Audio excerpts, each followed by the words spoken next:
much money should there be in the special needs trust once you're gone to take care of your child? Is it 100,000, 200,000? Is it $1 million? Is it 10 million? Is it 10 million? If you look at the cost of living and the cost of care for an individual, especially somebody who needs 10 or 12 or 20 hours of support each day, that cost could be $400,000 a year. I mean, it's staggering. So is there going to be enough money in that trust? And how in the world do you deal with it? Exactly. Yeah. So it's like, it's easy for us to say, well, if you budget and you should take a look at what your child needs. And I think it's interesting. I like to frame it as like retirement, right? So it's a time of your life where in theory, you're not going to have any more income. So you're relying on your investments and maybe Social Security government benefits to pay, but you're really relying on the money you've saved up to generate income and dividends. And the rule for retirement is generally about 4% returns per year. Right now, you can get over 5% guaranteed returns just in money market accounts, but that should be sustainable over the long term. So if you have $1 million put away, you should be able to take $40,000 a year without interfering with principal, broadly speaking. I know that's one of the old rules. Yeah. So I think it's a useful way to think about budgeting for your special needs child. How much are they going to need every month? Multiply that by 12. How much needs to be in the trust so that a 4% or so return per year produces enough income to support your child? Yeah. But easy to do that, but then you're like, okay, I just found out my kid, I need to leave $3 million to a special needs trust. I'm not a multimillionaire. Related to number 4. Yeah. So this is why in most contexts we are not the biggest fans about life insurance, but here, life insurance can be the answer. Yeah, I think that's right. We have so many stories. I will tell one short story. There was a couple I met with many years ago. They were in their early 40s. They had 2 kids. One was profoundly disabled. It took like 40 minutes to feed that child a meal with a dropper, literally with a dropper. The other kid was just great, in fact, in the room, running around. Importantly, when they came to the meeting, the wife's parents came along for moral support, just for moral support, okay? They had assets, but not a fortune. They were gonna leave 90% of the estate to the special needs trust for their disabled child, for all the reasons that we've been talking about, that we're concerned about.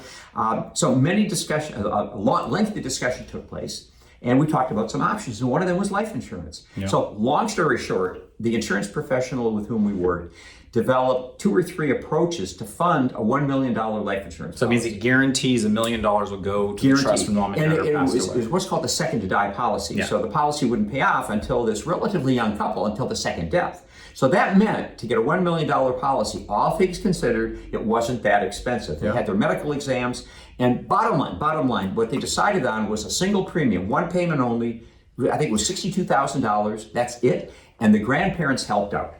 The point there being that they acknowledged that they may not have enough money, that their needs were going to be so significant. They needed to have something in place to let them sleep at night about their kid. And in this case, it was, and this is not, this is illustrative. You have to obviously get your own. Yeah, everybody's different. Every inspections, every situation is different. Yeah. So don't take our numbers as like gospel, but in this case, it was around, they paid one time, $62,000 and ended up guaranteeing $1 million. That was that policy. That was that policy. So yeah, I think, and I really want to add, like after they did that, about a week or 2 after they did that, the wife called me up and she said 2 things. First, she said that for the first time, they now think that they can actually leave much more than 10% of the estate for their other child.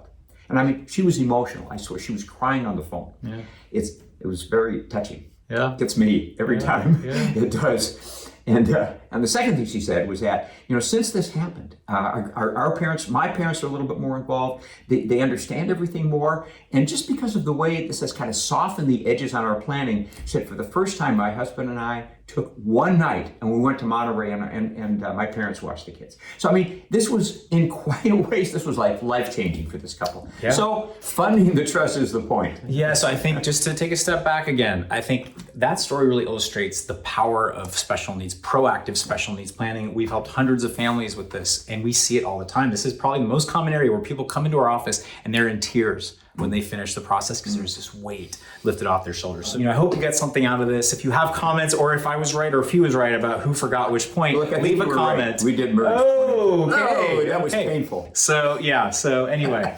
I hope you got a lot out of this. But seriously, we do. This is so important. And we don't mean to joke about it too much because this is life. Look, you got to laugh.